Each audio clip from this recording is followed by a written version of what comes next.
Hi, it's Steve. Today we'd like to show you how to change the door lock latch assembly on your washer. It's a really easy job. All we're going to need is a number 20 Torx driver, a putty knife, and a pair of needle nose pliers. Let me show you how we do it. Now before we begin this repair, the first thing we'll need to do is to disconnect power to the washer. So we're going to simply pull the plug on that. Now there are two methods to replace this door latch lock assembly. The assembly is located right here, and there are two screws that secure it. So we can pull the spring and boot away and do the exchange through that opening. But there's a little mounting clip in there that may be a little hard to access. And if so, you may wish to remove the complete front panel to do that. Now if you choose that option, you'll need to tilt the washer back to remove the lower access panel. We'll have to take the top off and the control panel, the trim around the door, and the front panel as well. But we'll show you the easy method first. Now the method that we use is to remove this band that secures the door boot to the front panel. And there's a little spring on the bottom of that. We'll locate that, and there's a loop in the end of that spring.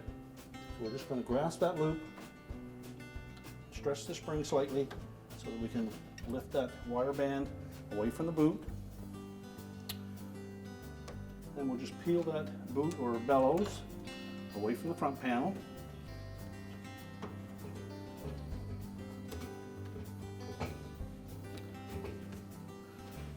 Now next we'll remove the two number 20 Torx screws.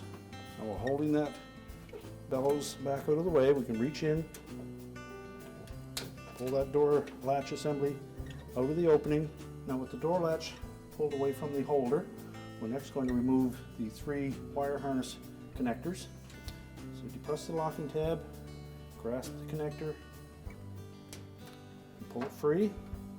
And the bottom one has a little tab that you need to just gently lift away.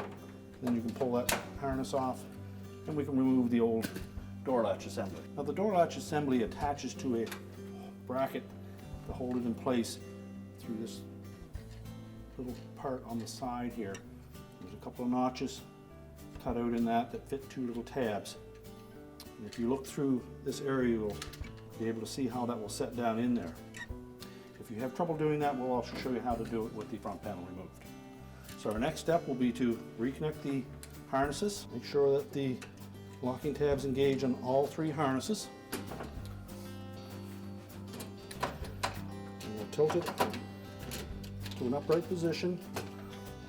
And then looking through this opening, you may be able to see where that is going to sit on that holder. You can then reinstall the retaining screws. Now we'll pull the bellows back out through the opening and make sure that it's properly engaged with the lip on the front panel. When it's fitted properly, the flat portion of that flanged bellows will lay against the front panel. We'll then take our band and spring and just locate that spring somewhere close to the bottom. Make sure that the wire band fits into the groove fully.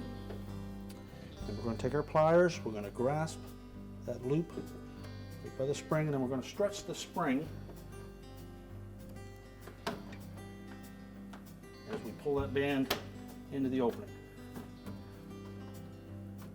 Keep the head of your pliers close to the front panel so that we don't pull it back out. Just do a quick inspection, make sure it's firmly fitted in there. We can now reconnect our power, and our repair is complete. Now if you were having difficulty getting that door latch assembly back onto its holder, we'll show you the elongated method to do this repair. It will begin by pulling the washer far enough forward that we can gain access to the back. So about 2 feet from the wall should give you enough room. We'll turn off the water supply and remove the inlet fill hoses as well as the drain hose. Then next we're going to remove 3 screws that secure the top to the cabinet, and they're located just across the top edge at the back. And then just lift up on that top, pull it back about a ½ inch, and lift it away. We can then tilt the machine back and make sure it's pulled far enough forward that it will have a little bit of weight against the wall. We're then going to remove 3 screws that secure this lower access panel. And be sure to support that access panel as you remove the last screw. Just tilt it on it slightly and let it slide away. We can then remove these 2 screws at the bottom of the front panel. You can then lower the washer back into a standing position. We're going to pull the soap drawer out, release the locking tab, and remove it completely. We'll then remove 2 number 20 Torx screws that secure that control panel. Now in this style of a model, there is a trim piece that goes completely around the door and wraps around the control panel at the top. Now to remove that, we're going to just lift up on the center of it. Use your putty knife if you need to release the tabs.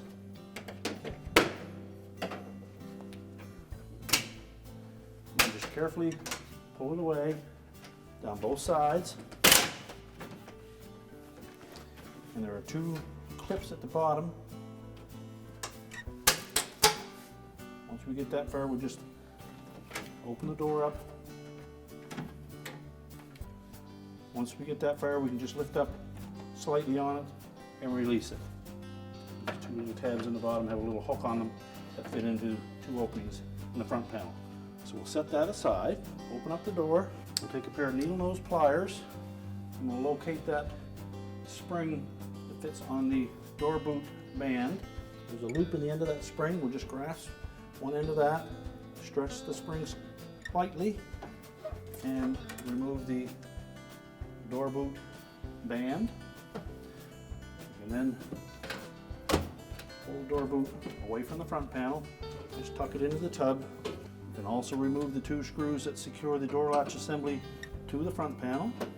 Now next we're going to remove the control panel, and normally we can just lift up in the center enough to release 2 tabs that are located about here and here. Just tilt that forward enough. You should be able to then take your putty knife and just gently lift up on the top lip of it to release it. There are 2 more tabs at the top, and there's one on this side. So we'll take our putty knife. We're just going to go in very carefully on the edge between the side of that control panel and the side panel, and just gently pry out on that enough to release it. And then set that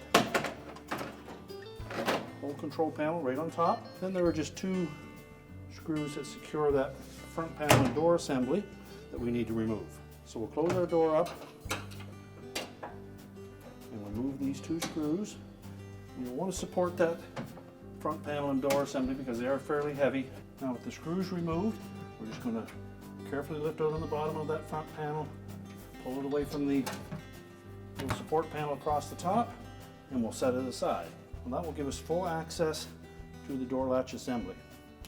It sits on this plastic holder on the right hand side through a couple of little slots there. So we just lift up slightly on it and we can remove it.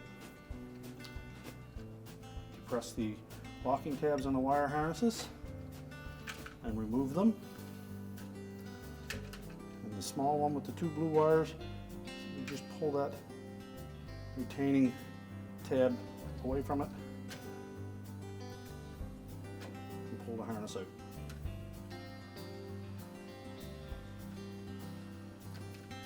You can discard the old door latch.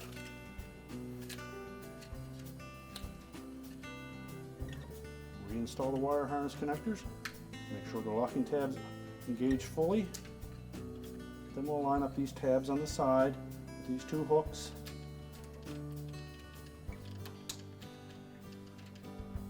And it should sit in there and support itself.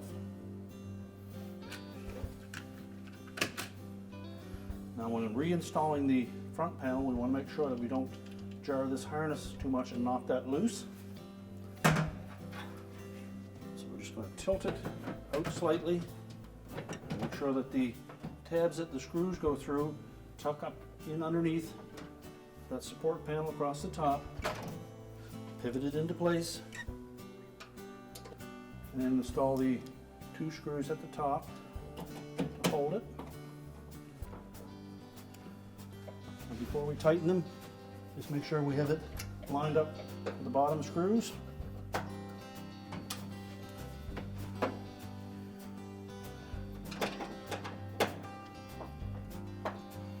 We can then open the door. And we'll just make sure that we can fit that door latch assembly through the openings.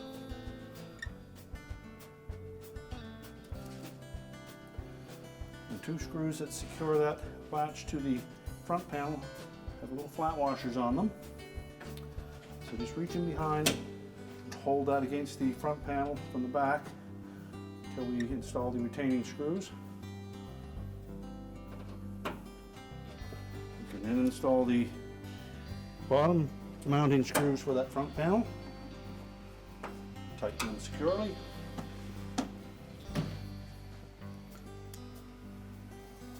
Now we can pull that door bellows or door boot out through the opening. And then we want to make sure that we have this flat outer lip of that door boot laying flat against the front panel so that the little V groove will accept that band clamp. And just inspect that to make sure that it is flush all the way around, as it is important that that lay flat or you won't be able to get the clamp back in place. So we're going to position that spring in around the 6 or 7 o'clock position. We'll lay the wire portion of it into the groove.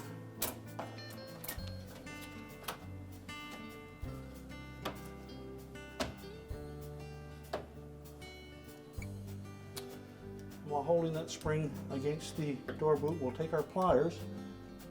I'm just going to grasp the loop on the end of that wire and pull across so that we stretch the spring and allow that wire to fit firmly into the groove.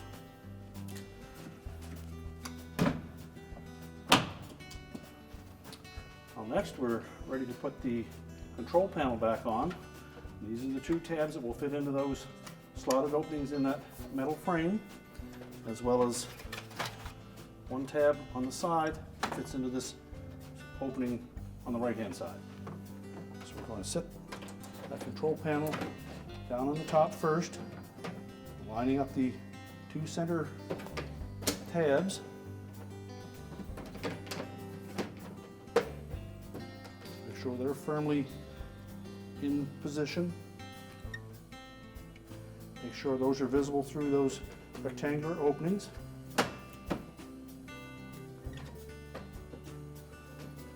And then we can just pivot that front panel down into position, give it a little bump. And that will lock it in place. Next we'll install the 2 screws we removed in front of the dispenser. Now next we'll put that trim piece back on. And we'll want to make sure that we engage these 2 hooks with those 2 rectangular openings at the bottom.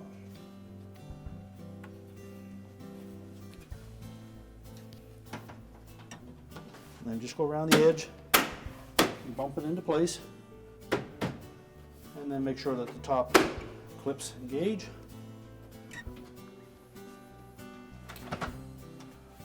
We can then put our soap dispenser drawer back in.